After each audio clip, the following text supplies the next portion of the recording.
Hello and welcome everyone, Lionheart here with the buyer's guide for gaming laptops. Now, before we get into the whole debate of people saying, gaming laptops waste of money, some people do decide, despite your reservations against gaming laptops, that they actually need one. Most likely the biggest reason for that is portability. They're not going to be in one place long enough time, but they need a powerful laptop because they want to play games at the same time. So I really don't want to get into that whole debate because for some people, a gaming laptop is the solution. For many of you, it's not, and I will say now that you will not find a gaming laptop or a laptop that can run games, reasonably well, or near to high, ultra, or maximum settings. You'll not find one of those laptops that is cheaper than a comparable PC. A gaming PC is always going to be cheaper than its comparable gaming laptop counterpart. In some cases, a gaming laptop is going to be double the cost of a comparable spec PC. However, the extra money you're paying on the laptop is that you get a monitor and speakers, keyboard and mouse all with it, and you're getting the fact that you can pick it up and take it anywhere you want with you. So if you can afford this, and this is for probably the select few rather than absolutely everyone that watches my videos on my channel, but for those of you that wanted it, here is my rundown of some gaming laptops and what I would suggest. So again, I'm using Novatech, but I am also using a couple of other sites, but really I'm only using them just to show what you can get for a rough estimate of sort of money at the moment. Best thing you guys can do is go out and look for yourselves and find the cheapest deal yourself, but this should give you an idea, and also this gives you my opinion on how well these gaming laptops will run. The only experience I have with gaming laptops is that I've owned one for the past 4.5 years, and I have a rough kind of gauge of how technology's improved since then in terms of performance. Plus I can match the number of processing cores and things like that back to the desktop counterparts and give you a rough estimate there. Anyway, so kicking it off, looking at Novatech solutions for their high performance series. Their first one, by the name, the GT650M, you might be thinking, GT650M, so that might be like the GTX 650. No, you're going to find that this is probably at least, half the power of a GTX 650. So just because it's called a GT 650 or a GTX 770M or something like that, don't let that mislead you into thinking it's exactly like its desktop counterpart. Pretty much in every single case, the mobile version is a lot weaker than its desktop counterpart. So with the 650M, generally that should run most games.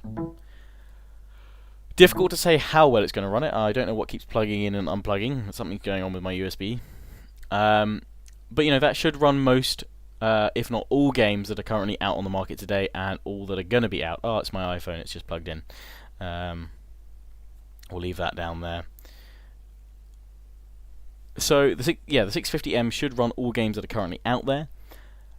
How well it's going to run them depends obviously on the intensity of the game itself. It's not going to run Rome 2 on extreme settings. Ideally, you might be looking at low-medium, but the main thing that's going to restrict you with gaming here is its dual-core i5 3230M processor, which only has a clock speed of 2.6 GHz. That probably will turbo boost to around about 3.1, 3.2 GHz, but that's still not a considerably high processor speed for the latest games today. It does come with 8GB of RAM, so there's plenty of RAM to play around, but if you're on a really tight budget and you need a laptop, to do work, portability, and do some gaming, but not on, the top settings, that might well be a budget compromise. Now, the laptops gradually change to kind of i7s or something like that all the way down the way, but the one I kind of want to next draw people's attention to is this one, the Novatech Elite, which apparently is last in stock. It has an i7 processor, which actually it comes at a decent clock speed, although you can't see it, but I think it's 3 GHz, and that will turbo boost up a bit as well. It has a full HD screen resolution, 16 GB of RAM, and it comes with a GTX 675 graphics card.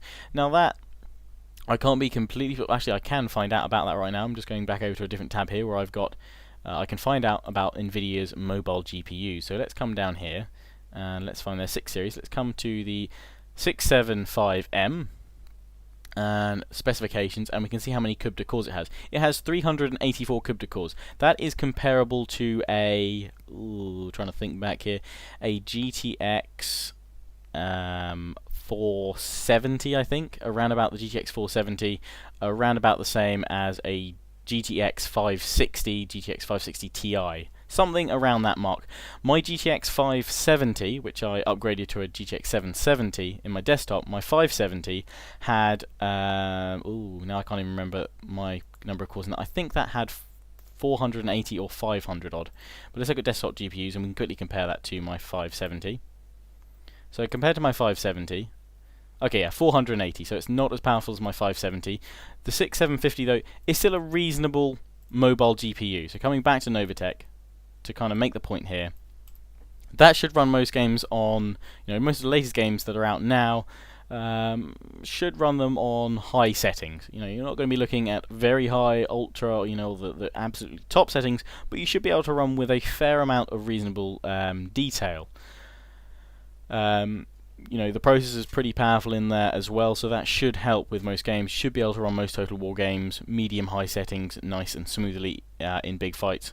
Again, these are just my rough estimates by looking at the the number of CUBE cores, speeds, and things like that. But that should run it fine. But so that's only going to run Total War, essentially, the latest Total Wars at medium-high settings. You're paying £1,000 for that. For half the price, you could do that in a PC, if not get high ultra settings. And for just less than half the price, you can have a look at that first PC that I showed in my PC buyer's guide that went up before this video, and that would run, Total War at towards ultra extreme settings. So coming on down, they've got a GTX 770, which come back to that Nova and that Nvidia page, I should say. The 770M has 960 CUBE cores, which is the same as a GTX 660. GTX 660 is a pretty reasonable card and would run most games on high or very high settings. So that should give you, that's a pretty decent one, and that's nearly £200 more than, nearly £100 more than the previous one. So that's not too bad. Out of those two, I would definitely go up to this one, the new Novatech Elite. Obviously that's why that's last in stock, they're using the old tech there. So that's actually pretty reasonable, but again, half the price of that you'd be able to, on a desktop PC, get the same performance. Not much changes really going down. We've got the 680, but that's last of stock. The replacement of that is this one here, the 780M. Now the 780M is Novatech's most powerful mobile GPU with 1,536 CUBE cores. That's the same as a GTX 680, and in fact that is the same as the GTX 770, I do believe, which is the graphics card that I now have. But I'm going to quickly obviously check that, because I can't remember the CUBE cores. Yes, so that's the same number of CUBE cores, essentially. So if you're looking for kind of comparable desktop performance, the GTX 780M should be similar to a GTX 770, which is a pretty mean performance boost by Nvidia there. Obviously the clock speeds will be lower, but that does have more memory as well, more than my graphics card. That's got 4 gigs, so that's quite a hefty amount. But that is £1,514.99. That is a lot of money for a powerful graphics card like that, when if you look at the desktop comparison, half the price you'd get it, and you'd probably be slightly more powerful because the clock speeds are going to be higher on the desktop GTX 770. So you guys are probably seeing a pattern, but I'm not trying to put people off getting gaming laptops. I'm just trying to state that in terms of budget, you're far better off going for a gaming PC. If you are looking to get a gaming PC, if this video so far has already changed you and you're like, oh, I'm not going to bother looking at a gaming laptop, then go check out my PC buyer's guide, which went up before this. I have a cheap-ish, it's not that cheap to be honest, PC build, and then a far more expensive one. The reason why I say it's not that cheap is because the aim with both those PC builds was to keep basically ultra or extreme graphic settings on the latest games while trying to be as cheap as possible, which shows that actually it's not that cheap to do that. So Novatech's ultimate laptop, the Elite N1 725, that would be able to run games comparable to my current desktop PC. It's got a lot of nice extra stuff there. It's got some solid state hard drives in there as well, but that is over double the price of my desktop PC. Other sites which you could have a look at, which I will link to in the description, are CyberPower PC. They have a good range of gaming laptops and they let you customize them as well. If we click on this one here, you can see some of the customization options that you've got, different processors. Generally that's more money and more powerful. More RAM modules. Some of them let you change the graphics card, this one doesn't. You get a free copy of Batman Arkham Origins. That seems to be the thing with all Nvidia GPUs right now.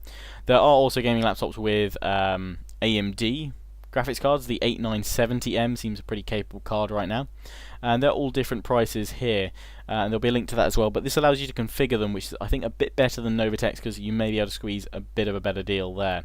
Also, PC Specialist allows you to do the same sort of thing. You can configure the various laptops different sizes as well. That will be in the description, and I'll also link you guys to the Nvidia notebook GPUs page here, where you can have a look, and that way you can compare it. If you go back to the hardware page and then click on desktop GPUs, you can compare it to the desktop counterpart card and see you know, how powerful or how not powerful the mobile version is. Now, the final tab I've got is Alienware, and it would be silly. I know some people are going to say, you know, oh, Alienware, terrible crap, but it would be very silly for me not to include probably what is known as the flagship brand of gaming laptop. But I don't even need to go into any of the build yours sections. We can just see by the price.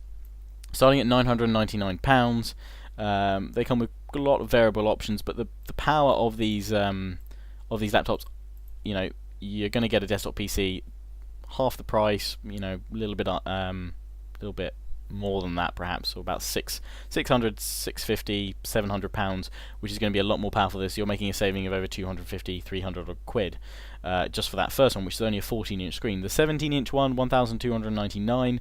You've got all the upgrade options here. They are solid laptops, and if you are looking for, and if you've got a lot of money to spend on a gaming solution, a gaming portable solution, Alienware is a viable option. But just to sort of highlight their maximum one, the Alienware 18 starts at 1,999. And let's just go quick. I will do a quick build yours because I'm just going to max out everything you can possibly get in this. So let's go up to this one, the 2,749. Customize it to make sure it's got absolutely everything on it. Color choice, yeah, it's not bothered about that. Processor, we can boost it up to an even more powerful processor, but it does come at a very high clock speed, which is pretty good. That is the 4.3 GHz is the same that I've overclocked my i5 to at the moment. Operating system, that's fine. We've got dual GTX 770 graphics cards. I don't want that. I want dual GTX 780M graphics cards. Memory, let's make it up to 32. Hard drive, that's fine. LCD, that's fine. Optical drive, that's Blu-ray, that's pretty good. Wireless connectivity, primary battery, office software, all that. But adding all that to the maximum makes it £3,523. Now, obviously, it does have dual graphics cards in there, but if you wanted a dual graphics card PC for around about £1,200, you could quite easily make a PC that would rival this with dual graphics cards in. Probably not with the same amount of memory, but you know, for definitely under half the price of this laptop, you could make a PC even more powerful than this laptop. So that's kind of the extreme end of the scale, but something worth noting at least. So yeah, I know this video hasn't been as long as the PC Guys video, and it's probably been more kind of get a PC over a gaming laptop, but hopefully for those of you that are looking for gaming PCs, gaming laptops, it has given you a few outlets to have a look at, and hopefully it's given you my opinions. If you guys have any good deals that you know of, feel free to make a comment and post them in the description, and please do go check out the buyer's guide for the gaming PCs as well. Obviously, as I said, I'm no expert on all of this. You may well find all the prices a lot cheaper on other websites. I'm just using the ones that I know about for ease of access. But yeah, I hope you guys have enjoyed this video. Please do remember to comment, rate, subscribe, and I will see you all again soon with plenty more Total War action. Ciao for now.